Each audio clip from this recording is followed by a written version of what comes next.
Sa gilid ng lumang eskinita ng Tondo, sa pagitan ng humahalimuyak na palengke at kalat-kalat na barong-barong, naroon ang mundo ni Elias Mendoza. Isang 32 anyos na pedicab driver na halos buong buhay ay inilaan sa pagtatrabaho para lang maitawid ang araw-araw. Sa kanyang maliit na tahanan na gawa sa pinagtagpi-tagbing kahoy, yero at trapal, naninirahan siya kasama ang kanyang inang si Aling Lita. Isang matandang babae na bedridden na mula nang atakihin sa puso, 3 taon na ang nakalilipas. Sa unang tingin, walang kapansin-pansin kay Elias. Maitim ang balat, laging may alikabok ang damit, at may kalyo ang palad mula sa mahigit 2 dekadang pagpepidikab. Pero sa likod ng marungis na anyo ay isang puso na matatag at hindi kailanman binigo ang pangakong iniwan ng yumaong ama. Ikaw ang magiging haligi ng tahanan, Elias. Tuwing alas 5 ng umaga, maririnig na ang kalansing ng kanyang pedicab na lumalabas mula sa masikip na eskinita. Dala-dala ang mumunting pag-asa na kahit papaano ay may maiuuwi siya para sa gamot at pagkain nila ng kanyang ina. Anak, wag mo nang kalimutan yung maintenance ko ha. Medyo sumasakit na naman tong dibdib ko. Mahinang paalala ni Aling Lita habang pilit lumulunok ng lugaw. Opo, Nay. Dumaan ako kanina kay Ate Josie sa tindahan. Sabi niya may padala daw ang pinsan niya sa butika ng bayan. Kukunin ko mamaya pagkahatid ko ng pasahero. Sagot ni Elias habang pinupunasan ng malinis na bimpo ang naunang ina. Bukod sa pagiging pedicab driver sa umaga, si Elias ay tagalinis sa palengke tuwing gabi. Isang trabahong hindi na kinukuha ng marami dahil sa amoy, dumi at panganib. Pero para kay Elias, hindi mahalaga ang trabaho, basta't marangal. Sa pagitan ng mga biyahe, sumasaglit siya sa ilalim ng malaking punong kahoy sa tapat ng paaralan para ipahinga ang likod. Doon siya madalas kinakausap ng mga bata sa lugar, lalo na ang kambal na sina Carlo at Carmela na laging sumasabay sa kanya pauwi. Kuya Elias, pwede po ba kami makisakay? Kunwari pedicab race? Sigaw ng mga bata habang humahabol sa kanya. Ay nako, sige na nga. Pero isang ikot lang ha? Baka pagalitan na naman ako ng nanay nyo. Sagot niya habang kinikindatan ang mga ito. Ang ganitong manatagpo ang nagbibigay ng kulay sa araw-araw na buhay ni Elias. Hindi man siya mayaman sa pera, mayaman naman siya sa malasakit at pagkakaibigan sa kanyang komunidad. Sa tuwing may selebrasyon sa barangay, laging isa si Elias sa mga volunteer. Hindi siya nagrereklamo kung tagahugas siya ng kaldero o tagaayos ng upuan. Kahit pagod, kahit puyat, hindi siya tumatanggi kapag may nangangailangan ng tulong. Elias, ikaw na naman ang nag-ayos ng upuan. Aba, dapat barangay tanod na lang kita. Pabirong wika ni Mang Rudy, ang barangay chairman. Okay lang po, Mang Rudy. Basta po makakain si Nay ng maayos mamaya. Tsaka masaya rin po na may ginagawa. Tugon niya, habang pinupunasan ng basang-basahan ang mga mesa. Ngunit sa kabila ng sipag at tiyaga, hindi pa rin sapat ang kinikita niya para sa pangangailangan nilang mag-ina. Sa bawat tapo ng basura sa palengke, sa bawat patak ng pawis sa ilalim ng araw, alam niyang unti-unti siyang nauupos. Pero hindi siya sumusuko. May mga gabi rin na natutulala na lang siya habang nakatingin sa lumang larawan ng kanyang ama na nakasabit sa dingding. Doon niya binubuhos ang mga tanong na ayaw niyang itanong sa kahit kanino. Tay, tama po ba to? Ilang taon na po akong ganito, pero parang hindi ko pa rin maiangat si Nay. Kailangan ko lang po ng kaunting himala. Walang sagot ang larawang iyon. Pero kinabukasan, gigising siya muli, kakayod, magpapakabait, at muling sasagupa sa mundong puno ng ingay, trapiko, at alinsangan. May mga araw na kinukwestiyon niya kung may patutunguhan pa ba ang lahat. Pero sa bawat ngiti ng kanyang ina, sa bawat pasasalamat ng batang tinulungan niya, at sa bawat yakap ng mga nanay sa palengke, alam niyang kahit papaano, may saysay ang bawat araw. Ang buhay ni Elias ay tahimik, walang drama, walang romansa, walang kagilagilalas na kaganapan. Isa lang siyang simpleng tao na ginagawa ang tama. Wala sa hinadap niya na ang mundong ito, sa kanyang pagkakasanay sa kahirapan at kabutihang loob, ay malapit ng bulabugin ng isang pangyayaring hindi niya kailanmang inasahan. Isang pagkakataong magbabago ng lahat. Isang gabi ng ulan.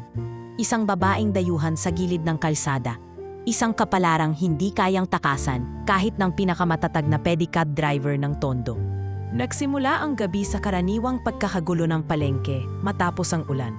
Mga truck na naghahakot ng paninda, mga magtitinda na nag-aayos ng trapal, at mga batang naglalaro sa kalsada habang sumisigaw. Si Elias ay kagagaling lang sa huling biyahe niya ng pedicab.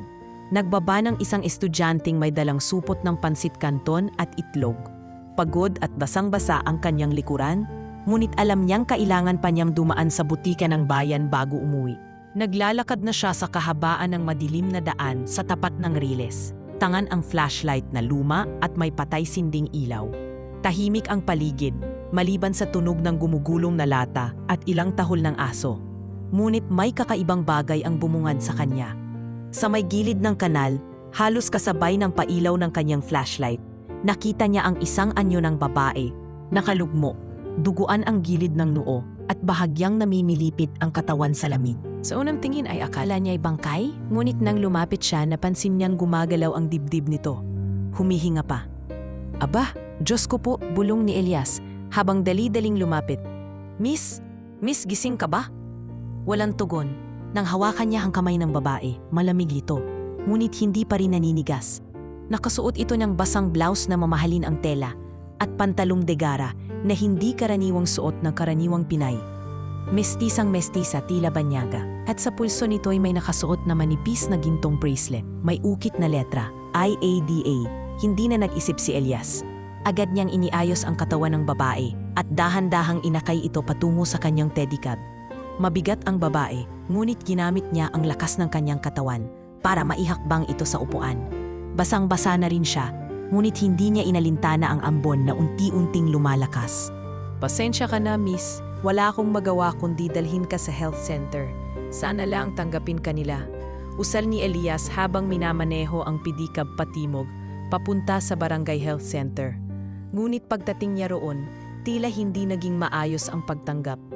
Ay hindi namin pwedeng tanggapin yan, Elias. Wala ka namang ID ng pasyente, wala rin siyang kaanak. Delikado, baka may kaso pa yan, aninang duty nurse na tila bagot at ayaw maabala. Ate, duguan na nga po. Hindi niyo ba kita yung sugat sa ulo? Wala na ngang malay, baka mamatay na to. Sagot niya habang naninginig na ang boses sa inis at takot. Pasensya ka na, pero utos yan ni Doc. Kung gusto mo, dalhin mo sa ospital sa Stahana, pero hindi dito. Wala nang ibang opsyon si Elias. Binalik niya ang babae sa pedicab at imbes na isugal pa ang oras sa malayong ospital, naisip niyang dalhin ito sa kanyang barong-barong. Hindi man iyon komportable. Alam niyang mas ligtas iyon kaysa iwan sa kalsada. Pagkarating sa kanyang tahanan, mabilis niyang nilatag ang lumang banig na may manipis na kumot. Maingat niyang inihiga ang babae at pinunasan ang sugat nito gamit ang malinis na panyo at tubig galing sa balde. Hindi ko alam kung sino ka, miss. Pero kung totoo mang nawawala ka, huwag kang mag-alala. Hindi kita pababayaan. Bulong niya habang pinapatakan ng betadine ang ulo ng dayuhan. Naging tahimik ang gabi. Isinara niya ang kurtinang gawa sa trapal at pinunasan ng tuwalya ang sarili. Inayos niya ang electric fan na dekalawang at iniharap sa babae. Sa kabila ng pagod, hindi siya makatulog. Tinitigan niya ang estranghera habang humihilik ang kanyang ina sa kabilang bahagi ng bahay. May kakaibang kutob siya. Hindi ito karaniwang babae. Hindi lang dahil sa anyo, kundi sa presensya, may dignidad, may lalim. Kinabukasan, 6:00 pa lang ng umaga, ay ginising siya ng marahang ungol. Nagising na ang babae. Where am I? Mahinang tanong nito habang nanginginig ang labi at pilit iniikot ang mga mata sa paligid. Dito ka po sa bahay namin. Ako po si Elias. Iniligtas ko po kayo kagabi sa gilid ng riles. Nahulog po yata kayo o baka may sumugod sa inyo. What? I don't remember. I don't remember anything. Kinuyom ng babae ang kanyang ulo. Bakas ang hirap na alalahanin ang kahit anong detalye. My name is, I think it's, Isabella. Muling nagtama ang tingin nila. Sa kabila ng dumi sa mukha, nakita ni Elias ang ganda ng mga mata ng babae. Kulay abong may halong berde. Maputi, makinis, at may kakaibang aura. Isa nga itong dayuhan. Pero paano siya napadpad sa gilid ng riles sa Tondo? Kung di niyo po maalala, Huwag po kayong mag-alala. Magpapahinga lang muna kayo rito. Safe po kayo, pangako. Sabi ni Elias habang inilalapit ang baso ng tubig. Thank you. I owe you my life. Mahina ngunit taos-puso ang boses ng babae. Habang lumilipas ang araw, pinakain ni Elias ng lugaw si Isabela. Binilhan ng panibagong duster sa ukay-ukay at sinubukang aluin sa gitna ng pagkalito nito. Inilihim niya muna sa mga kapitbahay ang nangyari at sa nanay niyang si Aling Lita ay sinabi lang niyang may kaibigang pansamantalang titira sa kanila. Hindi alam ni Elias kung anong kapalaran ang hatid ng dalagang ito sa kanyang buhay. Pero sa puntong iyon, iisa lang ang malinaw. Sa kabila ng dilim at kahirapan, may umusbong na panibagong simula. At sa bawat araw na lilipas, mas lalalim pa ang hiwagang kumabalot sa babaeng natagpuan niya sa ulan. Lumipas ang 2 araw na tila isang mahimbing na panaginip para kay Isabela. Hindi dahil sa aliwalas o ginhawa, kundi dahil sa kakaibang pakiramdam ng pagkakahiwalay sa sariling pagkatao. Sa maliit na silid ni Elias, kung saan ang kisame ay butas-butas at ang hangin ay malayang dumadaloy mula sa kawayan at trapal, unti-unting bumalik ang lakas ng kanyang katawan. Ngunit ang kanyang alaala ay tila isang basag na salamin. May mga piraso, ngunit hindi niya maikabit ang buo. Tuwing umaga, inaalalayan siya ni Elias sa pagkain, nilalagyan ng bagong gasa ang sugat niya sa ulo, at palihim na pinagmamasdan habang siya'y nagpapahinga. Hindi pa man nila ganap na nag-uusap ng mahaba, may hindi maipaliwanag na koneksyon sa pagitan nila. Isang katahimikan na hindi awkward kundi banayad at may respeto. Isang araw, habang iniinit ni Elias ang sinangag sa maliit nilang kalan, biglang nagsalita si Isabela sa mas matatag na tinig. Elias, I know this sounds strange, but I don't feel like I belong here. Not just in this house, but in this country. Lumingon si Elias mula sa kusina. Hindi siya sanay na naririnig si Isabela na ganoon ka-direkta. Inilapag niya ang kahoy na sandok sa gilid ng lutuan at lumapit. May mga naaalala ka na ba? Tanong niya, habang naupo sa kahoy na upuan sa tabi ng banig. Not exactly. It's more of a feeling, sagot ni Isabela. Habang hinahaplos ang bracelet na suot niya, ang tanging alaalang nanatili sa kanya. It's like I came from somewhere far, where people dress differently, where I didn't have to worry about surviving. Napakamot ng batok si Elias. Hindi siya sigurado kung paano sasagutin ang ganitong usapan. Hindi siya sanay sa mga taong katulad ni Isabela. Sopistikado, edukado at tila galing sa mundong hindi niya kailanman narating. Pasensya ka na sa kalagayan dito. Hindi ito magarbo pero sinisikap kong maging maayos ang lahat. Elias, sabat ni Isabela, you saved me.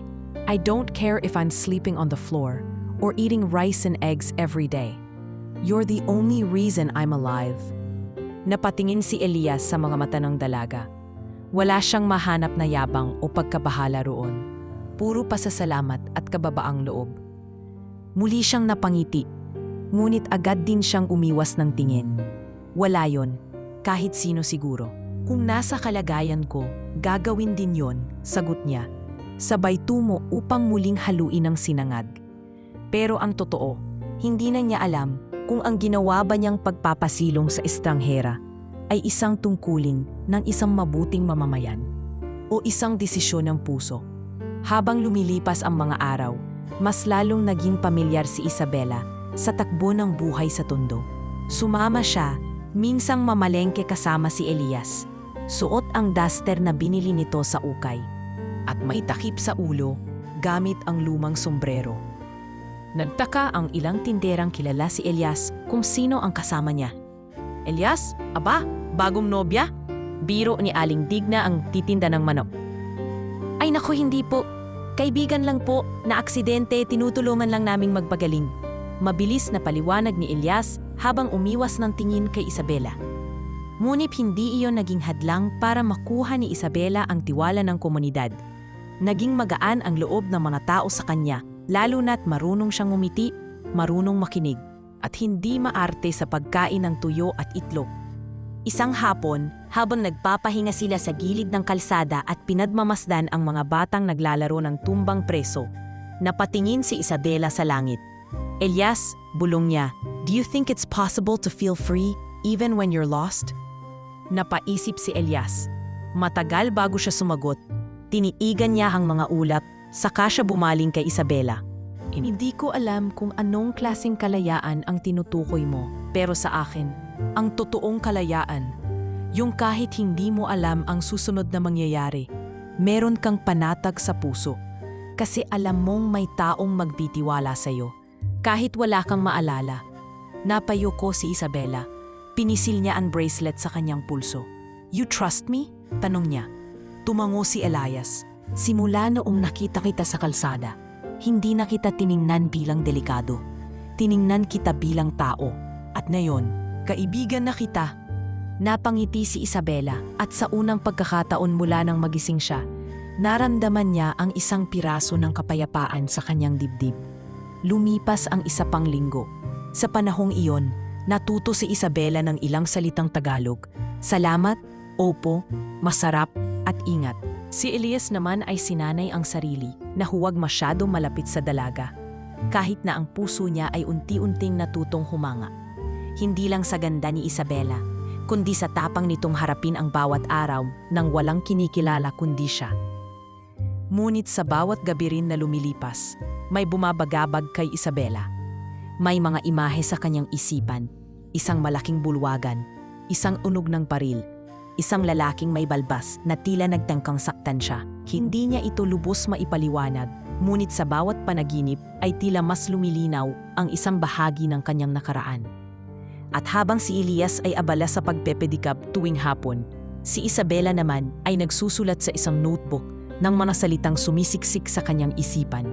Alba, Reyna, Espanya, Palasyo, Sangre. Hindi niya alam ang buong ibig sabihin ng mga salitang ito. Pero alam niyang hindi ito basta ilusyon lang. May pinanggagalingan ang lahat. At alam niya, sa ayaw man o sa gusto, darating ang panahon na kakailanganin niyang tuklasin kung sino talaga siya. Sa pagkakataong iyon, hindi pa nila alam kung anong kapalaran ang naghihintay. Ngunit unti-unti, sa pagitan ng tahimik na mga sandali, nabubuo ang isang kwentong hihigit pa sa iniisip nilang dalawa.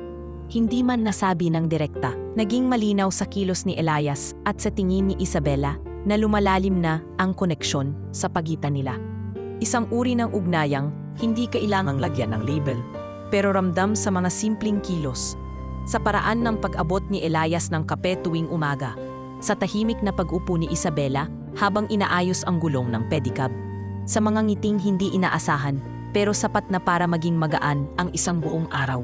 Isang Sabado ng hapon, habang nag-aayos si Elias ng upuan ng pedicab sa tapat ng bahay, lumapit si Isabela, bitbit ang isang platitong may pansit na niluto niya mula sa resipe na natutunan niya kay Aling Lita. "Elias, take a break. You've been working non-stop since morning," sabi niya, sabay abot ng plato. Napangiti si Elias, sabay punas ng kamay sa kanyang damit. "Nagluto ka?" tanong niya, may halong gulat at tuwa sa boses. "Konti lang, hindi ako sigurado kung Pinoy approved, pero subukan mo," sagot ni Isabela. Bahagyang kinagat ang labi sa kaba. Tinanggap ni Elias ang pagkain, sabay tikim. Napataas ang kilay niya at nagbiro. "Aba, parang luto ni nanay. Pwede ka na magtayo ng karinderya rito sa Tondo." Imawa si Isabela. Ang kanyang halakhak ay parang musika sa hangin. Napatingin siya sa mga batang naglalaro sa kalsada, saka muling bumaling kay Elias. "Can I ask something personal?" tanong niya. Seryoso na ang tinig. "Sige, tanong lang," sagot ni Elias habang patuloy nang ngumunguya. "Have you ever loved someone?" Tumigil si Elias sa pagkain. Hindi agad siya sumagot. Umikot ang tingin niya sa paligid. Saka siya tumingin sa babaeng nasa harap niya. "Meron, matagal na pero hindi ako umamin," sabi niya, sabay buntong hininga. "Mahirap kasi pag alam mong malabo." "Why didn't you tell her?" Hindi naman kasi lahat ng nararamdaman kailangang sabihan. Minsan sapat na yung makita mong masaya siya, kahit hindi ikaw ang dahilan. Hindi nagsalita si Isabela. Tinitigan niya si Elias. Ang mga mata nitong laging nakatingin sa lupa, kapag seryoso. Ang mga daliri nitong may itim sa kuko dahil sa langis. Ngunit sa bawat salita, may isang himig na lumilitaw. Hindi niya alam kung bakit, pero alam niyang may nararamdaman siya. Isang sabado ng hapon, habang nag-aayos si Elias ng upuan ng pedicab sa tapat ng bahay, lumapit si Isabela, bitbit ang isang platitong may pansit na niluto niya mula sa resipe na natutunan niya kay Aling Lita. "Elias, take a break. You've been working non-stop since morning," sabi niya, sabay abot ng plato. Nagluto ka? tanong niya, may halong gulat at tuwa sa boses. Ang postura nitong tila laging handang tumulong, pero hindi handang umamin. Sa loob-loob niya, may bahagi sa kanya na nagsimulang matakot.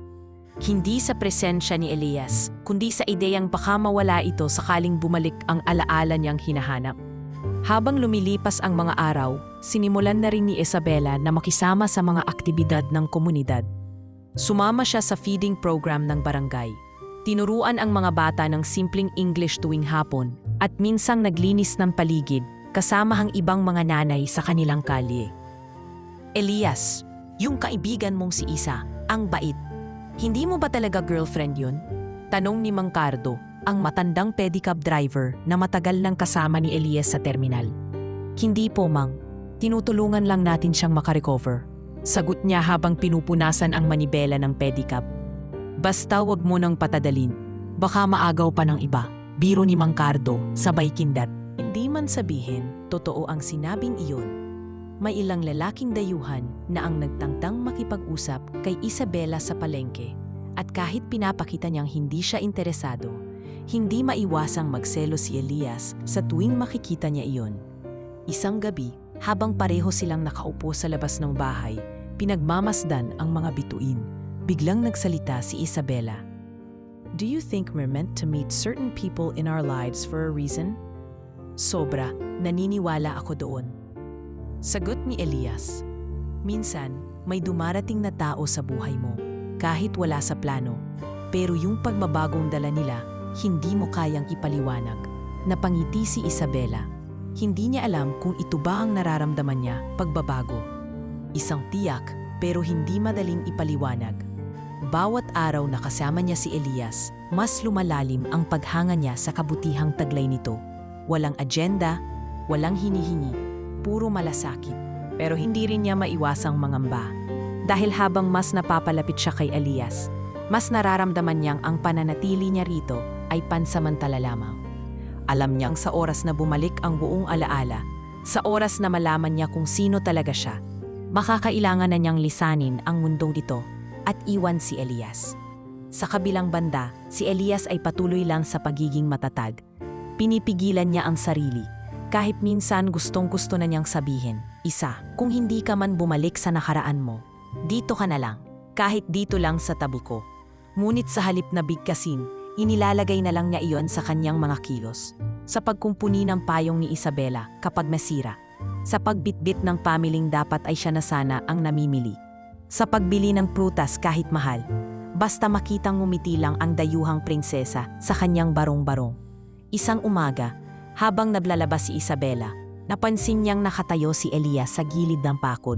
Pinagmamasdan siya. Ninitian niya ito at sa unang pagkakataon, sinabi ni Elias ng direkta, Isa, salamat. Kasi mula nung dumating ka, parang mas naging magaan ang lahat.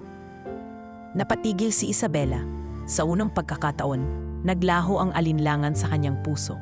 I feel the same, mahinang sagot niya. Walang halik, walang yakap. Pero sa gabing iyon, habang magkahawak sila ng baso ng kape sa ilalim ng lampara, nagkaintindihan silang dalawa na may namumuo. Isang bagay na masalimuot. Masalimuot man sa simula, pero totoo. Minsan, ang katahimikan ng gabi ay tila masyadong malakas. Ganito ang gabi para kay Isabela. Isang gabing walang ingay sa labas, ngunit mainay sa loob ng kaniyang isipan. Sa loob ng halos 3 linggo ng pamamalagi sa barong-barong ni Elias, unti-unti na niyang natanggap na maaaring hindi agad babalik ang lahat ng kanyang alaala. Ngunit isang gabi, sa kalagitnaan ng mahimbing na pagtulog, bumalot ang panaginip na tila masyadong totoo upang hindi paniwalaan. Isang malawak na silid ang laman ng kanyang panaginip. Makinis ang marmol na sahig, puting-puti ang kurtina na hinahampas ng malamig na hangin mula sa bintanang nakabukas. May mga taong nakaupo sa paligid ng isang mahabang mesa. Mga lalaki at babaeng may suot na formal attire.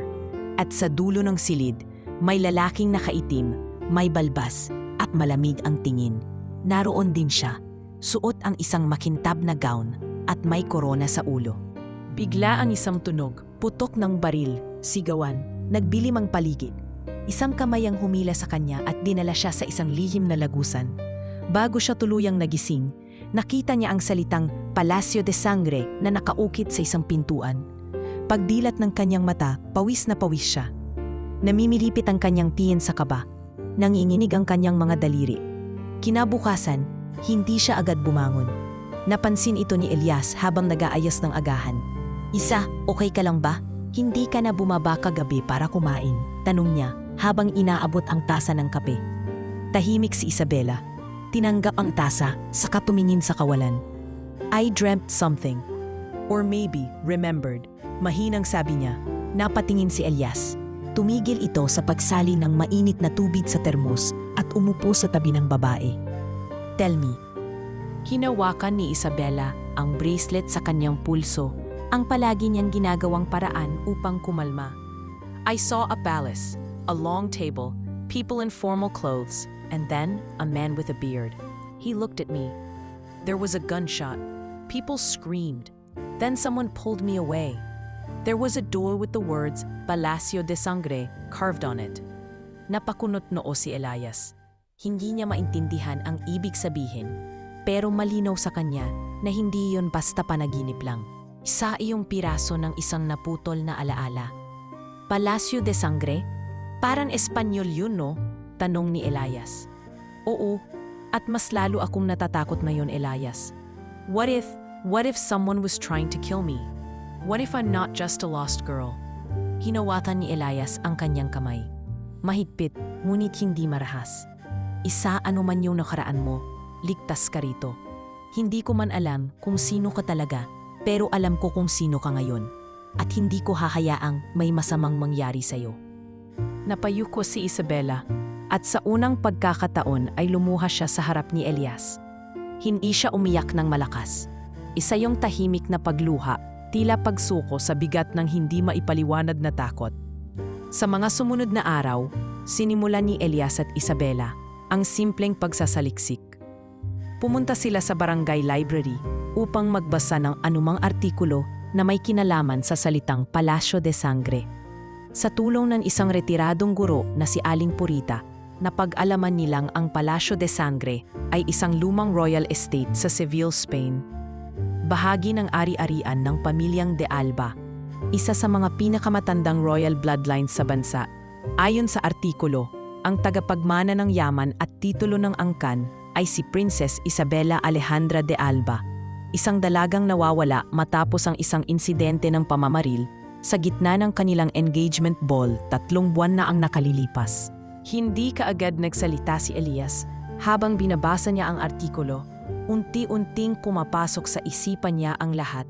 Ang hitsura ni Isabela, ang bracelet, ang panaginip, ang pagka-estranghero nito sa Pilipinas. Isa lang tang malinaw, ang babaeng kasama niya ngayon ay hindi ordinaryong turista, hindi isang dayuhang nawawala. Siya ang nawawalang prinsesa ng Spain. "Isa," mahinang tawag ni Elias. "Ikaw to. Ikaw yung prinsesang nawawala." Tahimik si Isabela. Hindi niya makuha kung matutuwa ba siya o matatakot. Buo na ang puzzle sa harap niya, pero ang sagot ay mas nakakatakot kaysa sa kawalang alam. Kung totoo nga ito, ibig sabihin may taong gustong mawala ako sa mundo. "Elias, what if they find me here? What if they try again? Then I'll protect you." Mabilis na sagot ni Elias. "Kahit walang baril, kahit walang armas, basta wag ka lang mawala." Isang linggo pa ang lumipas at nagsimula ng madalas mapansin ni Elias ang isang lalaking banyaga na palading nasa paligid ng palengke, minsan nakasuot ng baseball cap, minsan may suot na salamin. Tahimik, tila walang ginagawa, pero laging nasa direksyon kung saan madalas pumunta si Isabela. Isang hapon, habang si Isabela ay nagkaklase sa mga bata sa ilalim ng punong mangga, muling nakita ni Elias ang lalaking iyon. Nakatayo sa kabilang kanto, nakatingin lang. Nang magtama ang kanilang mata, ngumiti ang lalaki. Hindi ngiti ng pakikipagkaibigan, kundi ng tiyak na intensyon. Kinabukasan, hindi na sumama si Elias sa terminal ng pedicab. Nanatili siya sa bahay, pinanatiling nakasara ang mga bintana at isinabihan si Isabela na huwag munang lumabas. "Kailangan nating mag-ingat. Hindi ako sigurado, pero baka may sumusunod sa'yo. Elias, should we tell the police?" Tanong ni Isabela habang nanginginig ang tinig. Hindi pa. Hindi natin alam kung sino ang totoo o hindi. At kung totoo ngang ikaw si Princess Isabela, baka hindi lang pulis ang kailangan natin. Kailangan nating magplano. Sa pagitan ng kaba at pagdududa, humigpit ang samahan nilang dalawa. Mas naging maingat si Ilyas, mas naging sensitibo si Isabela, at sa gitna ng takot at posibilidad na may panganib, hindi nila napigilang lalong bumuo ng pagtitiwala at damdamin higit pa sa simpleng pagkakaibigan. Hindi pa man tuluyang natatapos ang paghilom ng sugat sa ulo ni Isabela. Unti-unti na namang humahapdi ang mga sugat sa kanyang loob. Ngayon na nabuo na ang koneksyon sa kanyang panaginip. Ang balitang nakita nila tungkol sa Palacio de Sangre at ang pangalan niyang tila ibinulong ng kanyang alaala, hindi na siya mapakali. Hindi na sapat ang simpleng pagtanggap na siya ay ligtas sa barong-barong ni Ilyas. Kailangan niyang malaman ang buong katotohanan. Kinausap niya si Elias isang gabi habang nagluluto ito ng tinulang manok, gamit ang mga tirang gulay na binili nila sa palengke. Elias, seryosong bungad ni Isabela habang inaayos ang upuan sa gilid ng mesa. I want to know who I really am. I want to find out if I really am her. Tanong ni Elias, bagamat halatang alam na niya kung sino ang tinutukoy ng dalaga. Isabela Alejandra de Alba, the missing Spanish princess. If I'm her, I can't keep hiding here. I need to face it. Napatigil si Elias sa paghalo ng sabaw. Matagal siyang hindi nagsalita, saka maingat na nilapag ang sandok. Alam mo, Isa, simula nung natagpuan kita, hindi ko na inisip kung sino ka. Hindi ko pinakialaman kung anong pinanggalinan mo. Pero kung gusto mong malaman ang totoo, tutulungan kita. Hindi na kailangang banggitin ang takot sa boses ni Elias. Ayaw niyang mawala si Isabela, pero alam niyan mas malala ang mawalan ito ng sarili. Kaya't kinabukasan, pinuntahan nilang muli si Aling Purita, ang retiradong guro na naging tulay nila sa unang pagsaliksik. Nagdala si Isabela ng ilang kopwa ng larawan niya, mga nakuha niya mula sa bracelet na may maliit na USB hidden sa loob, na siya lamang ang nakadiskubreng pwede palang buksan iyon gamit ang palihim na pin. Isa itong palatandaan na kung sakaling mawala siya, may bakas na maiiwan. Sa USB ay may ilang larawan ng mga events sa Europe. Mga litratong kinuha sa isang ball kasama ang ilang diplomat. Isa rito ay larawan ng isang babae na kamukhang-kamukha ni Isabela. Nakagown, may korona at may katabing matandang lalaki na nakasuot ng sash na may sagisag ng Spanish monarchy. Pinakita nila rito kay Aling Purita na agad bumuntong hininga. Diyos ko, Isa, ikaw nga yan. Walang duda. Ani ng matanda habang tinatakpan ng panyo ang kanyang bibig. Hindi lang ikaw ordinaryong dayuhan. Prinsesa ka. Nanginginig ang kamay ni Isabela habang nakatingin sa laptop na hiram nila kay Mang Rudy sa barangay hall. Sa screen, litaw ang headline mula sa European news website. Princess Isabela de Alba still missing after ballroom shooting. Palace remains silent. Elias, mahina niyang sabi, "It's real." Oo, Isa. Totoo nga lahat, sagot ni Elias, habang pilit pinipigil ang pag-aalala sa kanyang tinig. Habang naglalakad sila pauwi, mas naging malinaw kay Elias ang bigat ng katotohanang hawak nila. Hindi na ito simpleng kwento ng isang babae na walang alaala. Isa na itong kasaysayang may kabuntot na panganib. Diplomasya, pamumulitika at marahil ay kamatayan. Isa, kung gusto mong bumalik sa Spain, tutulungan kita. Pero kailangan nating pag-isipan to ng maayos, sabi ni Elias habang binubuksan ang gate ng barong-barong nila. No, I won't go back yet. Not until I understand what happened to me. Why I ended up here. Who brought me here? Or who tried to kill me? Mula noon, naging mas determinada si Isabela. Araw-araw siyang nagsusulat ng journal, inaalaala ang mga bits and pieces na bumabalik sa kanya tuwing gabi. Si Elias naman, bagamat natatakot, ay sinabayan siya sa bawat hakbang. Nagsimula silang mag-email sa ilang independent journalists sa Spain gamit ang bagong email account. Inilihim ang tunay na pangalan ni Isabela at pinakilala lang siya bilang a witness. Lahat ng impormasyon ay dahan-dahan nilang kinakalap. Sa mga email replies ay may isang pangalan na palaging lumilitaw, Don Arturo de Cardenas, isang dating kasapi ng Royal Council na matagal nang nanahimik mula nang mangyari ang pamamaril. Ayon sa ilang artikulo, si Don Arturo ay kilalang kritiko ng hari at itinuturong may ambisyong pasukin ang politika sa pamamagitan ng kasal ni Isabela sa isang ultrakonserbatibong politiko. Kung totoo ngang siya ang may pakana ng lahat, ibig sabihin, may dahilan kung bakit ka inalis sa eksena. Sambit ni Elias habang binabasa ang isang dokumento mula sa encrypted email. I think they didn't expect me to survive, sagot ni Isabela habang pinagmamasdan ang bracelet na parang biglang naging mas mabigat sa kanyang pulso. Samantala, hindi pa rin naaalis ang presensya ng lalaking banyaga na tila sumusunod sa kanila. Isang araw, sinundan ni Elias ito habang papalayo sa palengke. Hindi nagpakita si Isabela sa labas ng bahay buong araw, alinsunod sa plano nila. Sa isang masikip na eskinita sa likod ng slaughterhouse, hinarap ni Elias ang lalaki. "Sino ka ba? Bakit mo kami sinusundan?" Mariing tanong ni Elias. Ngunit hindi nagsalita ang lalaki. Sa halip ay ngumiti ito, sabay sabing, "She's not yours to protect." Bago pa makalapit si Elias, mabilis na umalis ang lalaki. Naiwan siyang galit, naninigas ang kamao. Pag-uwi niya, hindi niya sinabi agad kay Isabela ang nangyari. Ngunit isang bagay ang malinaw. Hindi na ito basta misteryo lang na kailangang lutasin. Isa na itong laban. Isang laban para sa katotohanan. At sa gitna ng lahat ng ito, sa mata ng mundo, si Elias ay isa lamang hamak na pedicab driver. Ngunit sa mata ni Isabela, siya ang naging kanlungan, ang naging tahanan. Naging mas mapagmatyag si Elias sa mga sumunod na araw. Araw-araw siyang umaalis ng mas maaga, hindi para pumasada, kundi para bantayan ang paligid. Gamit ang kanyang lumang cellphone, palihim niyang kinukuhanan ng litrato ang lalaking banyaga na palaging nagkukubli sa lilim ng mga punong kahoy, sa likod ng jeep o sa kabilang kanto ng palengke. Hindi ito basta tambay. Ang kilos nito ay parang anino, tahimik, matyaga, at laging nasa likod ng bawat hakbang nina Elias at Isabela.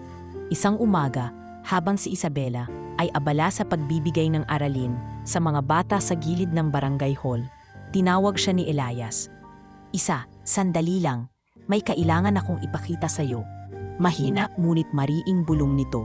Sa loob ng kanilang barong-barong, inilabas ni Elias ang mga larawan mula sa kanyang cellphone. Isa-isang pinakita ang mga kuhang larawan ng banyagang lalaki. Iba't ibang suot, iba't ibang araw. Pero iisang muka. "This man, he's been watching you," ani ni Elias. Napahawak si Isabela sa kanyang dibdib. Kilabot ang agad na dumaloy sa kanyang katawan.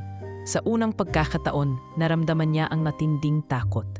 Hindi ito tulad ng pangamba na naramdaman niya noong wala pa siyang alaala.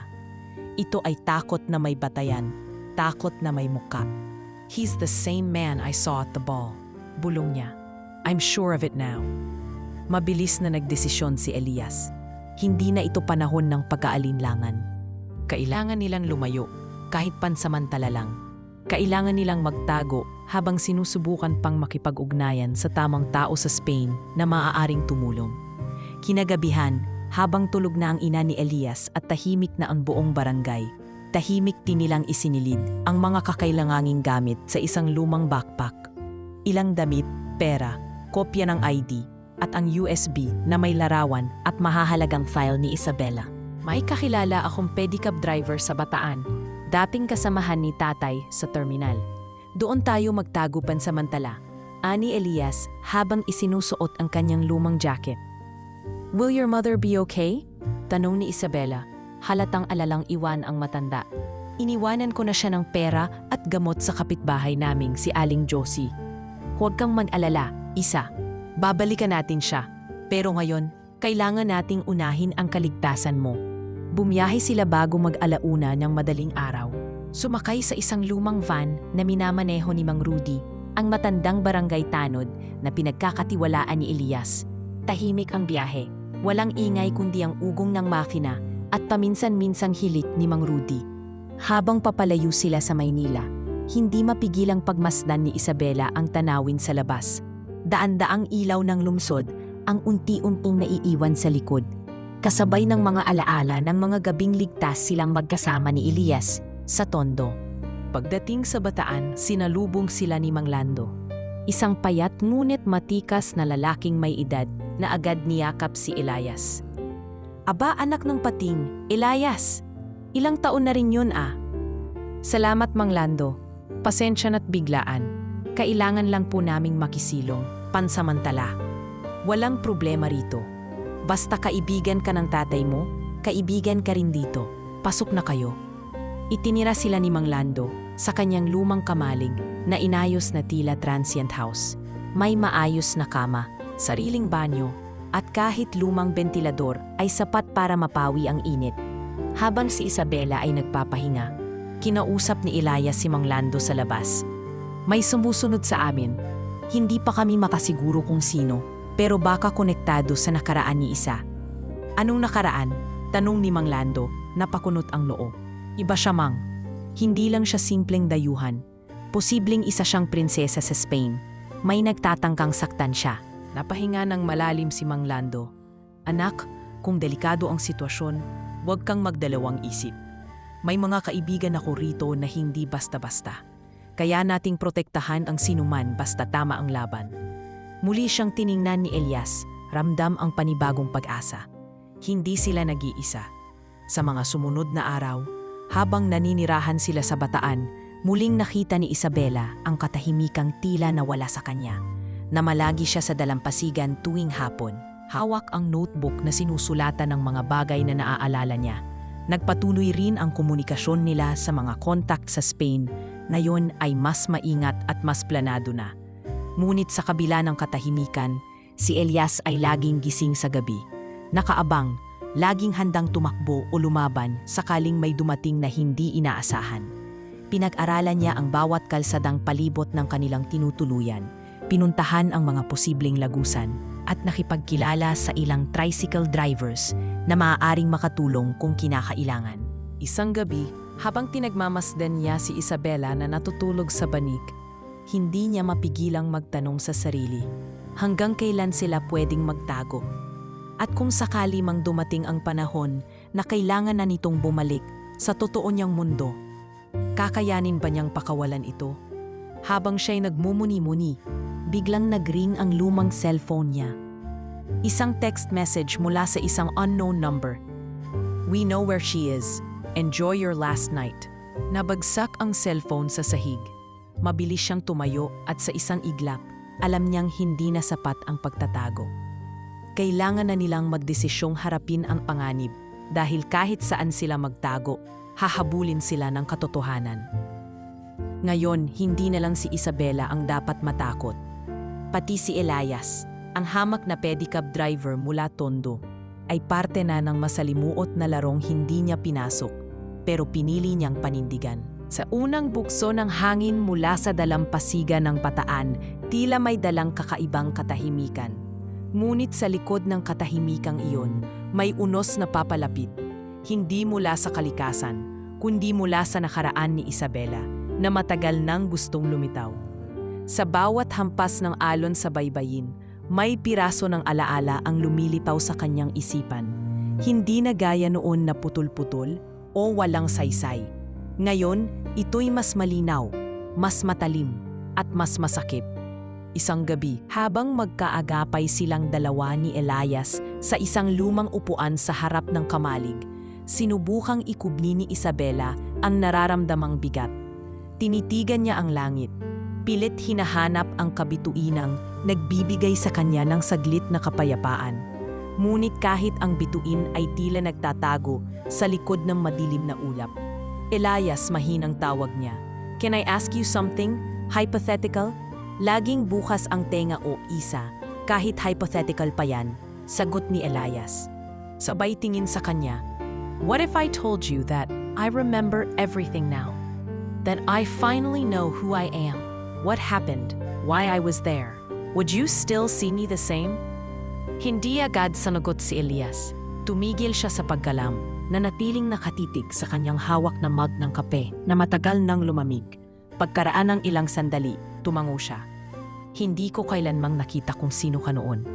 Pero kung totoo ngang bumalik na ang lahat, kahit sino ka pa, ako pa rin to.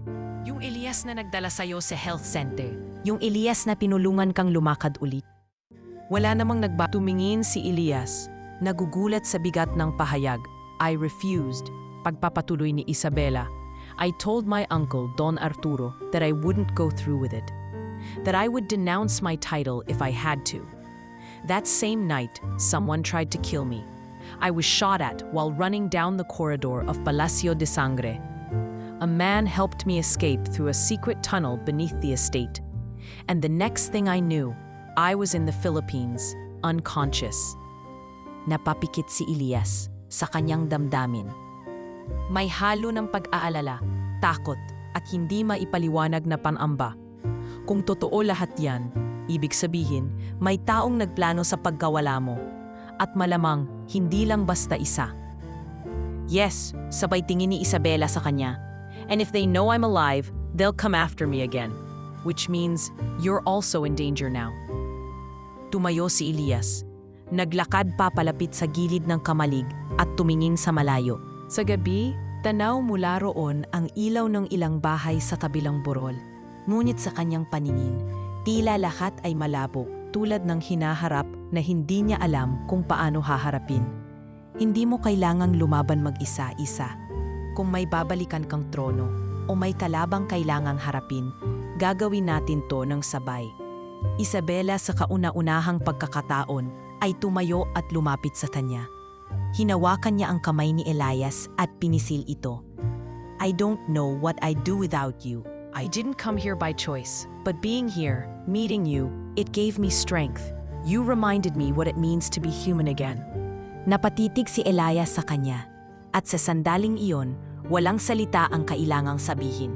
Malinaw sa kanilang mata ang damdamin kahit hindi pa binibigkas ay matagal nang namumuo.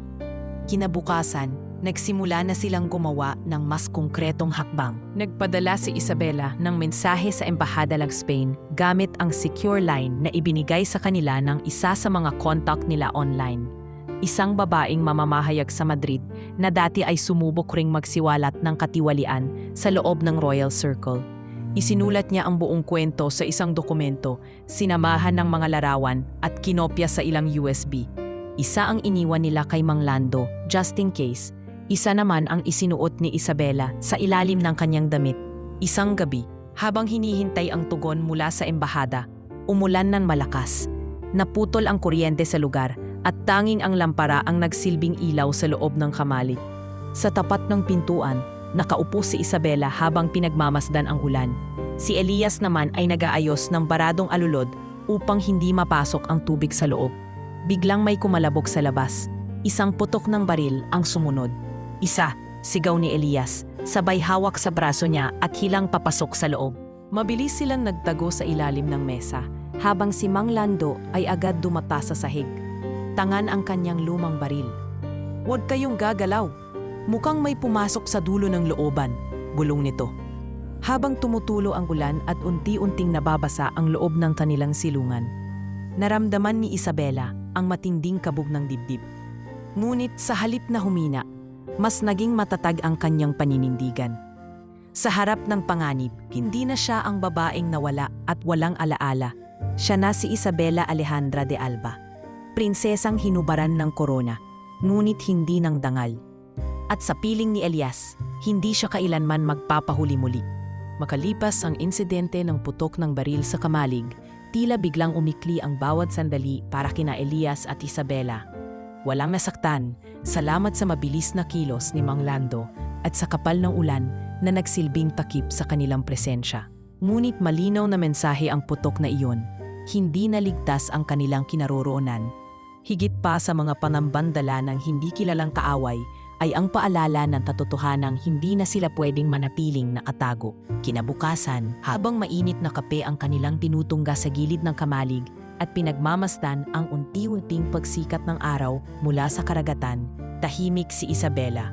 Sa mga mata nito ay halatang hindi na siya ang parehong babae na pinuyot ni Elias sa gilid ng kalsada. Ang kanyang anyo ngayon ay payapa, ngunit matigas, mahina sa katawan, ngunit matatag sa loob. Elias, ani Isabela matapos ang ilang minutong katahimikan, "I've made a decision. I'm going back to Spain." Hindi na nabigla si Elias. Ramdam niya ito sa bawat kilos ng dalaga nitong mga nakaraang araw. Ngunit kahit inihanda na niya ang sarili sa sandaling iyon, hindi pa rin niya napigilang bumigat ang dibdib. Tinitigan niya ang tasa sa kanyang kamay bago siya sumagot. Sigurado ka na ba? Tanong niya, mababa ang tinig. Tila ayaw marinig ang sariling tinuran. Yes, sagot ni Isabela habang pinagmamasdan ang alon sa baybayin. There's no more hiding. I know who I am now. I know what they did to me. And I can't let them win. Tumango si Elias. Tumindig siya mula sa kanyang kinaupuan at naglakad papunta sa may bakod, kung saan tanaw ang daang pabayan. Habang nilalamon ng hangin ang kanyang suot na puting sando, tila sinusubukan niyang itago ang pag-aalala sa kanyang likod. Paano kung hindi ka nila tanggapin? Biglang tanong ni Elias. Paano kung baliktarin nila ang istorya, sabihing tumakas ka o inimbento mo lang lahat ng to?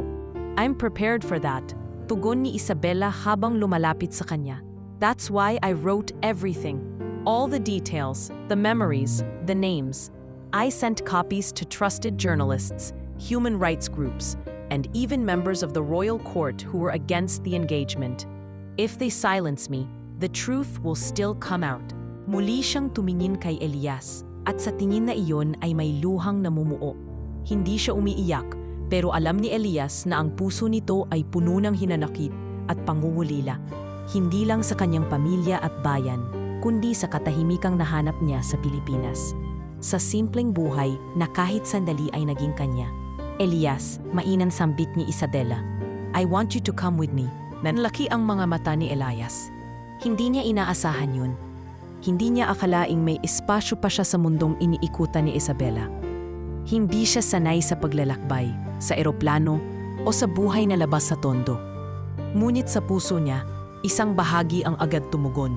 Gusto kong sumama. Hindi ko alam kung anong silbi ko sa lugar na yon, sagot niya matapos ang ilang saglit. Hindi ako bihasa sa lingwahe. Wala akong alam sa Royal Quake. At higit sa lahat, hindi ko alam kung handa akong iwanan ang nanay ko. I'm not asking you to stay with me there forever, paliwanag ni Isabela.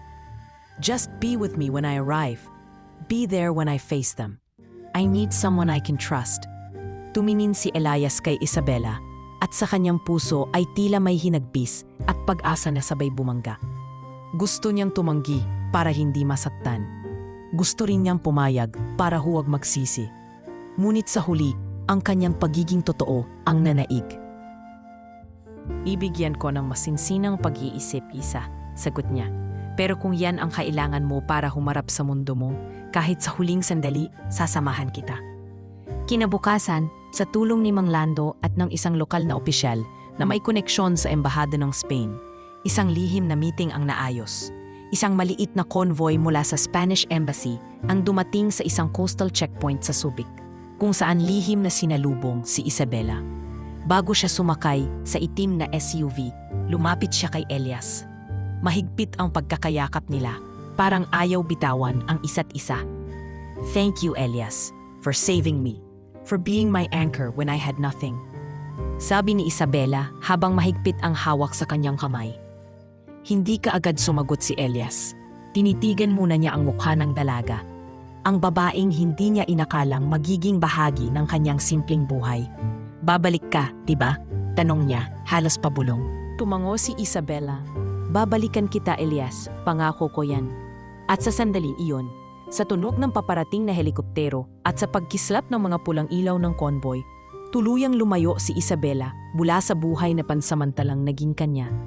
Ngunit sa bawat hakbang, dala niya ang alaala ng pedicab driver na hindi lang nagligtas sa kanya, kundi bumuo ng panibagong daigdig kung saan natutunan niyang muling magtiwala.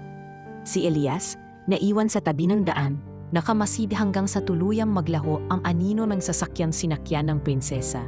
Sa kanyang bulsa, nakatago ang maliit na piraso ng papel, isang sulat na iniwan ni Isabela na may nakasulat lamang na isang pangungusap. Pagkatapos ng lahat ng ito, ikaw ang gusto kong balikan. Ilang araw na ang lumipas mula nang umalis si Isabela. Sa katahimikan ng baryo sa Bataan, naroon pa rin si Elias. Tahimik, mapagmasid, at tila bumalik sa dati niyang anyo. Ngunit alam niyang hindi na siya kailanman babalik sa dati. Ang pag-alis ni Isabela ay nag-iwan ng bakanteng espasyo sa kanyang puso. Hindi lang dahil sa pagkakaibigan nila, kundi sa damdaming unti-unting naipundar sa pagitan nilang dalawa sa gitna ng kaguluhan at kawalang katiyakan. Nagbalik si Elias sa Tondo, makalipas ang 1 linggo. Mahabang biyahe, ngunit kailangan niyang bumalik sa kanyang ina, sa kanyang tahanan at sa simpleng buhay na naging saksi sa lahat ng pagbabagong kanyang pinagdaanan. Pagdating niya, sinalubong siya ni Aling Josie. Elias, anak, kala ko di ka na babalik. Nag-aalala na si Aling Lita sa'yo. Wika ng matanda habang yakap siya ng mahigpit. Pasensya na po, Ate Josie. Kailangan ko lang po talagang lisanin pansamantala. May pinulungan po akong kaibigan.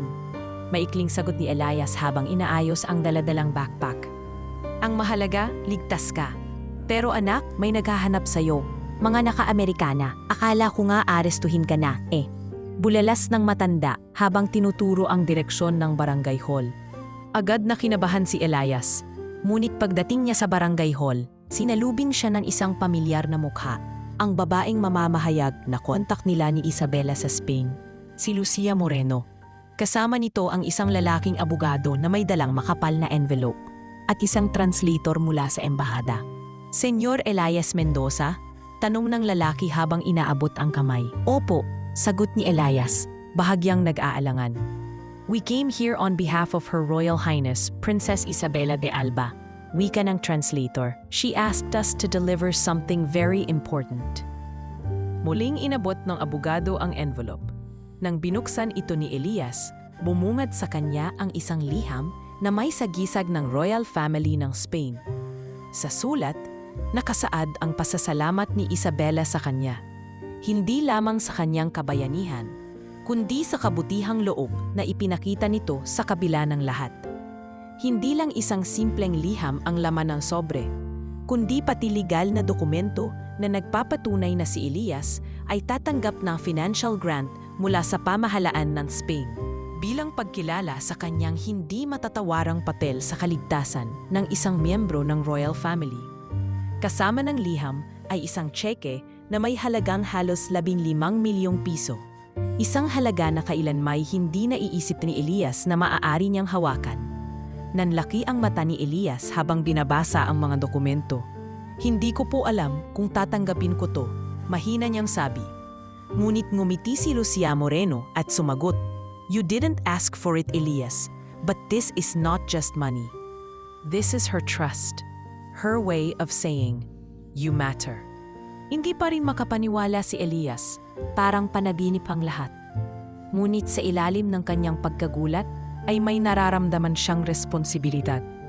Hindi para sa sarili lang, kundi para sa mga taong tulad niya, ang mga taong minsang nakalimutan ng mundo.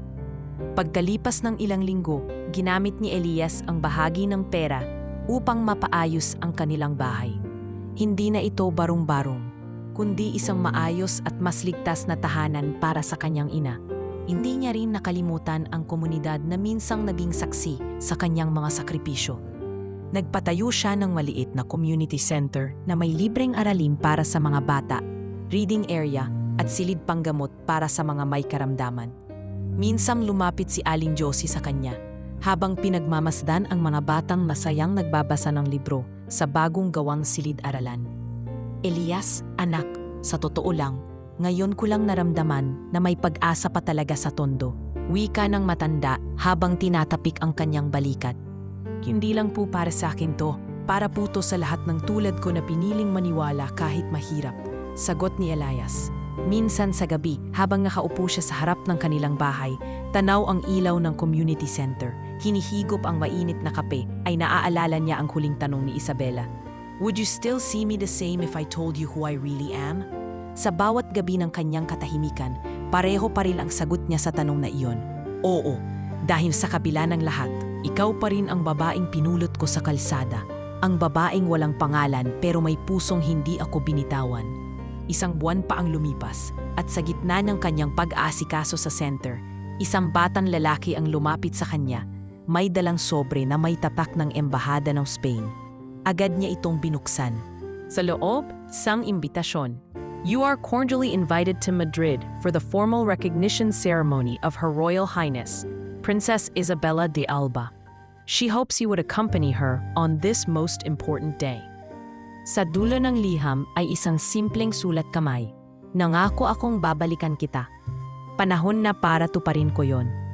Tumitig si Elias sa papel at sa unang pagkakataong matapos ang mahabang panahon, ngumiti siya ng buong buo. Hindi na bilang isang pedicab driver na minsang walang direksyon, kundi bilang lalaking pinili ng isang prinsesa, hindi dahil sa kanyang yaman, kundi dahil sa kanyang puso. Sa muling pagdapo ng kanyang mga paa, sa lupaing pamilyar, ngunit kailanmang hindi niya inakalang mararating. Pakiramdam ni Elias ay para siyang panauhing tinawag ng kapalaran. Nasa Madrid na siya, sa mismong bansang kinalakhan at pinanggalingan ni Isabela. Isang lugar na malayo sa amoy ng palengke, sa alinsangan ng Maynila, at sa tunog ng kalansing ng pedicab. Ngunit sa kabila ng lahat, dala pa rin niya ang puso ng isang simpleng tao, mapagtakumbaba, totoo, at puno ng malasakit. Sa mismong araw ng seremonyas, isinuot ni Elias ang barong Tagalog na ipinasadya para sa kanya. Puting-puti, may borda ng anahaw at pinatungan ng simpleng itim na slacks. Nang tanungin siya ng estilista kung nais niyang magsuot ng Amerikana, tulad ng iba, sagot lang niya, ito ang katauhan ko at gusto kong si Elias ang makita nila, hindi ang sinumang pilit maging iba. Hindi niya alam kung ano ang magiging reaksyon ng mga tao sa palasyo. Hindi siya sanay sa pulidong kilos, sa mataas na katedral na kisame o sa makikinis na marmol na sahig. Ngunit sa likod ng kaba, alam niyang isa lang ang dahilan kung bakit siya naroroon, ang pangakong binitiwan ni Isabela. At sa mismong pagbukas ng malalaking pintuan ng Royal Hall, sa gitna ng palakpakan at musika ng violin, lumakad papasok si Princess Isabela. Nakasuot ng royal blue gown, may koronang muling isinabit sa kanyang ulo, at ang lakad ay may kumpiyansa ng isang babaeng dumaan sa apoy, pero hindi nasunog. Agad siyang nagtama ng tingin kay Elias, isang pitig na puno ng salamat, paghanga at pag-ibig. Elias, bulong ni Isabela habang papalapit sa kanya matapos ang seremonya. I told you I'd come back. Hindi sumagot agad si Elias. Tinitigan niya muna ito ng buo. Hindi bilang prinsesa, kundi bilang si Isa, ang babaeng tinulungan niyang muling mabuo. Hindi mo lang tinupad ang pangako mo, Isa, sagot niya. Ginising mo rin ang panaginip na hindi ko akalaing pwede palang magkatotoo. Matapos ang seremonya, inalok siya ni Isabela na manatili sa Spain bilang bahagi ng kanyang personal advisory circle, partikular sa mga social development programs na nais ng prinsesa na isulong. Isang advokasya na hinubog ng karanasan niya sa Tondo. Ayoko lang ng press release at donation photo ops, paliwanag ni Isabela habang sabay silang naglalakad sa hardin ng palasyo kinagabihan. Gusto ko ng tunay na programa tulad ng ginawa mo sa community center niyo. Practical, real, and close to the people. Mahirap yun, tugon ni Elias. Hindi uso rito ang simpleng lapid. Karamihan gustong magpakitang tao lang. Then that's why I need you, because you're not like them. Nagpasiya si Elias na manatili sa Spain sa loob ng 6 na buwan. Sa panahong iyon, sumailalim siya sa short-term training sa community development sa isang NGO partner ng palasyo. Kahit mahirap sa simula, dahil sa wika, kultura at klima, hindi siya natinag. Natuto siyang magsalita ng basic Spanish. Nag-aral siyang magmaneho ng van para sa outreach. Naging aktibo siya sa mga feeding at livelihood projects sa mga urban poor community ng Sevilla at Zaragoza. Isang araw, habang nasa isang maliit na barangay sa gitna ng Andalucía, isang matandang lalaki ang lumapit sa kanya. "Eres el hombre de Filipinas?" Tanong nito, may pagkahina ang boses. "Opo," sagot niya, sabay alok ng upuan. "Narinig ko ang kwento mo mula sa aming prinsesa. At gusto kong malaman mo, hindi lahat sa palasyo ay nakalimot sa mga tunay na bayani." Mula ron, dumami ang sumusuporta sa mga proyekto ni Elias at Isabela. Maging ang ibang royal families sa Europa ay nagpakita ng interes sa kanilang grassroots approach. Hindi na lang si Elias ang simpleng tagabantay ng isang prinsesa. Isa na siyang kinikilalang tagapagsulong ng makataong pagbabago. Ngunit kahit abala siya sa mga bagong papel, hindi pa rin niya nakakalimutan ang kanyang ugat. Tuwing gabi, Palagi siyang nagdi-video call kay Aling Lita, ikinukwento ang mga kakaibang pagkain, ang lamig ng panahon, at ang mga taong iba man ang lahi ay may parehong puso. Isang gabi, habang magkasama silang naglalakad ni Isabela sa gilid ng Ilog Manzanares, tumigil sila sa isang parke at umupo sa isang bangko. Isa, mahinang wika ni Elias. Sa lahat ng nangyari, hindi ko akalaing magiging ganito ang buhay ko. Pero may isa pa rin akong tanong. Ano yon? Tanong ni Isabela, sabay tingin sa kanya. Pagtapos na ang lahat ng proyekto, ang mga parangal at ang mga obligasyon, saan mo gustong umuwi? Hindi agad sumagot si Isabela. Sa halip, inabot niya ang kamay ni Elias at pinisil ito. Sa lugar kung saan ako naging totoo. Sa lugar kung saan unang tinanong ako kung okay lang ako kahit wala akong alaala. Sa lugar kung saan may isang taong tumanggap sa akin, hindi bilang prinsesa, kundi bilang isa. Muling ngumiti si Elias. At sa gabing iyon, sa gitna ng banyagang lupaing tila malayo sa lahat ng pamilyar, alam nilang hindi lang bagong buhay ang umusbong sa kanilang dalawa. Umusbong din ang pag-asang kahit saan kadalhin ng kapalaran, may mga tao pa ring magsasabi, dito ka, bahagi ka ng mundong ito. Makalipas ang mahigit 2 taon mula nang yakapin ni Isabela ang kanyang pagkatao bilang prinsesa at muling harapin ang Royal Court ng Spain. Isang desisyon ang matagal niyang pinagnilayan, ang pagbabalik sa Pilipinas. Hindi bilang isang pinuno, hindi bilang isang dayuhang turista, kundi bilang si Isa, ang babaeng minsang walang pangalan, walang alaala, at tanging nakatindig sa pagkakaibang mundo sa tabi ng isang pedicab driver mula sa Tondo. Disyembre nang muli siyang lumapag sa Ninoy Aquino International Airport, hindi na kasama ng diplomatic entourage o ng mga kamera ng media, kundi ng isang maliit at pribadong grupo mula sa Spanish Cultural Office. Suot niya ang simpleng puting blouse, maong na pantalon, at ang lumang bracelet na hindi niya kailanman inalis, ang parehong palatandaang suot niya noong natagpuan siya ni Elias sa gilid ng kalsada. Sa paglabas niya ng terminal, agad siyang sinalubong ng palamig na simoy ng simula ng taglamig sa Maynila. Hindi ito kasing lamig ng Madrid, ngunit sapat ito upang balikan niya ang bawat alaala, ang unang sabaw ng tinola, ang asul na trapal ng barong-barong, at ang amoy ng langis sa palengke tuwing umaga. Ngunit higit sa lahat, ang tinig ni Elias na tila lagi niyang naririnig sa kanyang alaala. Kamusta po ang biyahe niyo, ma'am? Tanong ng driver mula sa... Ngumiti siya at sagot, mabuti, pero wag na ma'am, isa lang ang tawag sa akin dito. Sa kanyang pagbabalik, hindi siya dumiretso sa mga opisina ng gobyerno o media.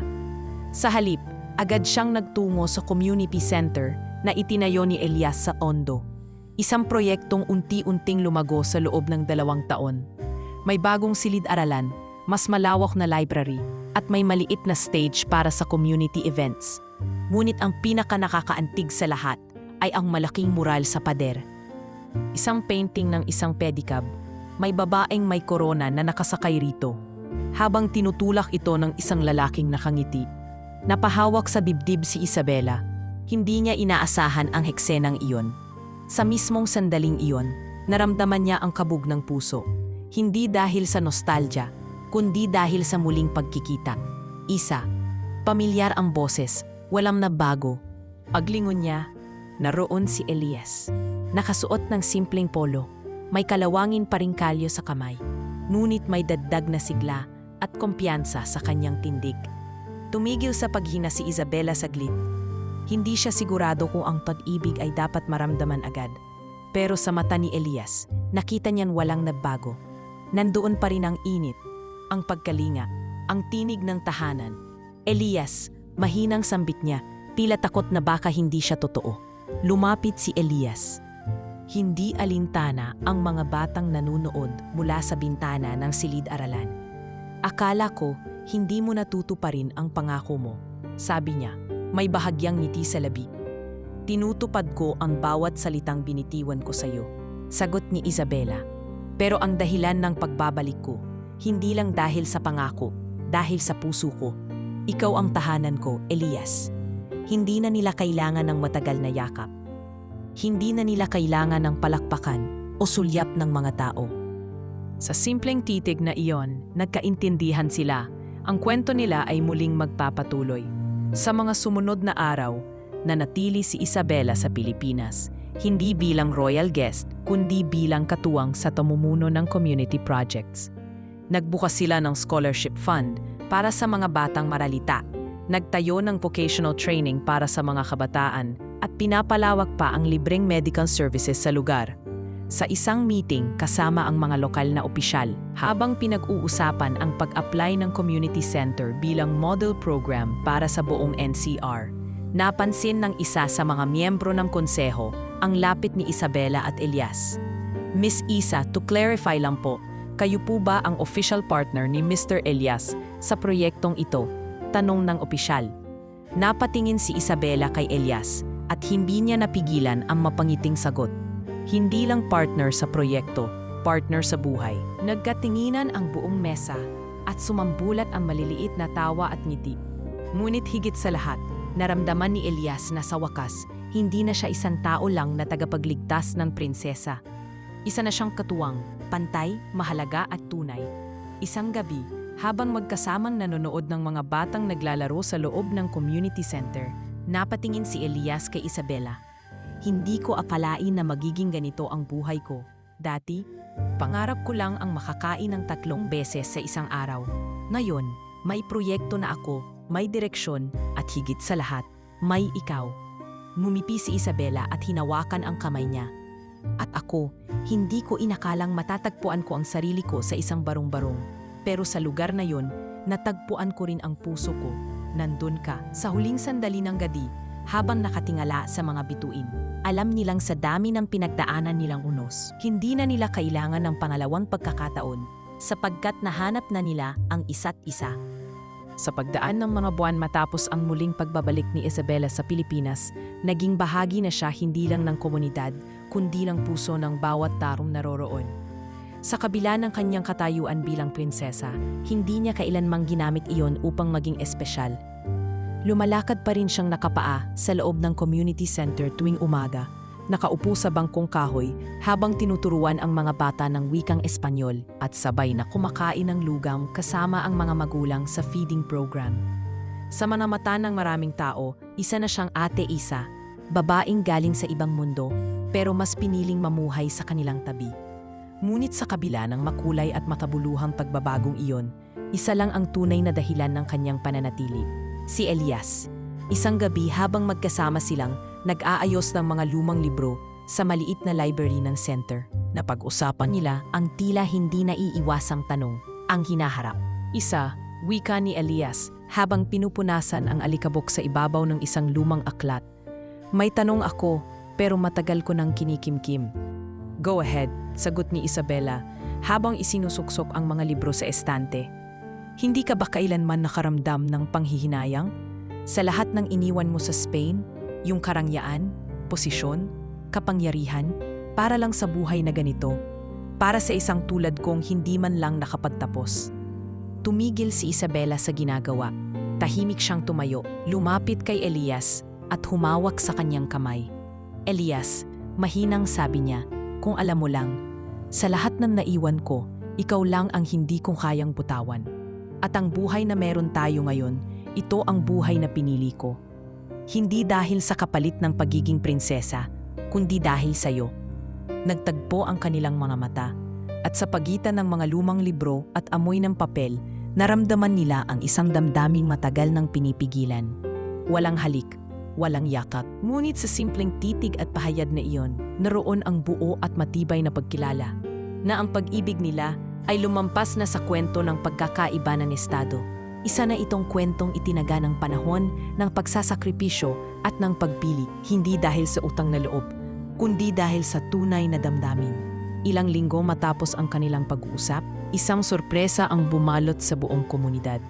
Sa gitna ng isang simpleng outreach program na ginanap sa bakura ng community center, biglang dumating ang ilang opisyal mula sa embahada ng Spain. Dala-dala ang opisyal na pahayag na kinikilala ng royal family ang community center sa Tondo bilang opisyal na humanitarian outreach arm ng Spanish Cultural Heritage Foundation sa Asia. Isa itong malaking tagumpay, hindi lamang para kina Elias at Isabela, kundi para sa buong komunidad. Ibig sabihin ito, hindi lang pansamantalang proyekto ang kanilang sinimulan. Ito ay magiging modelo, mapapansin, at patuloy na susuportahan ng mga institusyon sa buong mundo. Elias, can you believe it? Masiglang tanong ni Isabela habang tinutulungan niya si Elias sa pag-aayos ng banner para sa programa. Hindi ko na nga inisip na darating pa sa ganito, sagot ni Elias habang tumatawa. Dati, ang pinakamasaya ko na ay kapag nakakapasada ako ng 3 estudyante ng tuloy-tuloy. Ngayon, may outreach program na tayo. Deserve mo yan. Lahat ng ito nagsimula dahil sa puso mo. Hindi ito dahil prinsesa ako. Dahil ikaw ang unang taong naniwala sa akin kahit wala akong maalala. At ngayon, ito ang bunga ng paniniwala mo. Hindi pa man tapos ang event, nagulat ang lahat nang biglang lumuhod si Isabela sa gitna ng entablado. Hindi dala ng seremonya, kundi ng sariling kagustuhang ipahayag ang pinakatago niyang damdamin. Elias Mendoza, wika niya habang inilalabas ang isang simpleng singsing mula sa kanyang bulsa. Ako ang babae na minsang nawalan ng pangalan, ng alaala at ng kinabukasan. Pero ikaw ang taong nagbigay sa akin ng panibagong simula. Ngayon, ako naman ang magtatanong, pwede ba kitang makasama habang buhay? Nanlaki ang mga mata ng lahat, napasigaw ang mga bata, napaluha si Aling Josie. Si Elias, hindi kaagad nakasagot. Tumigil ang oras para sa kanya. Ngunit sa gitna ng ingay, ng gulat at ng tuwa, lumapit siya kay Isabela. Hinawakan ang kanyang pisngi at marahang iniangat ito mula sa pagkakaluhod. Isa, hindi mo kailangang lumuhod para sa akin. Pero kung ang tanong mo ay gusto ba kitang makasama habang buhay? Tumingin siya sa paligid, saka muling bumalik sa mga mata ng dalaga. Oo, at kahit ilang beses mo pa yang itanong, oo pa rin ang sagot ko. Mula sa isang barong-barong sa gilid ng riles hanggang sa entablado ng pagbabago sa tondo, umikot ang mundo ni na Elias at Isabela. Hindi sa paraan ng isang fairy tale na puno ng mahika, kundi ng realidad na sinubok ng kahirapan, panganib at pagkakaibang walang kasiguraduhan. Ngunit sa bawat pagsubok ang kanilang pag-ibig ay lalong tumibay, lalong luminaw at lalong naging makabuluhan. Ang prinsesa at ang pedicab driver ay hindi na lang mga tauhan sa isang istoryang mahirap paniwalaan. Sila ay naging larawan ng katotohanan na ang pag-ibig sa kabila ng lahat ng hadlang ay kayang mangtagumpay, basta't ito ay itinatag sa kabutihan, katapatan at pagpili sa isa't isa araw-araw. At sa dulo ng lahat, hindi ang trono, hindi ang kapangyarihan, at hindi ang yaman ang nagtakda ng kanilang tadhana, kundi ang isang simpleng tanong sa gitna ng kalsada. Miss, okay ka lang ba? At mula sa tanong na yon, isinilang ang isang pag-ibig na hindi kailanman mapapantayan ng kahit anong korona.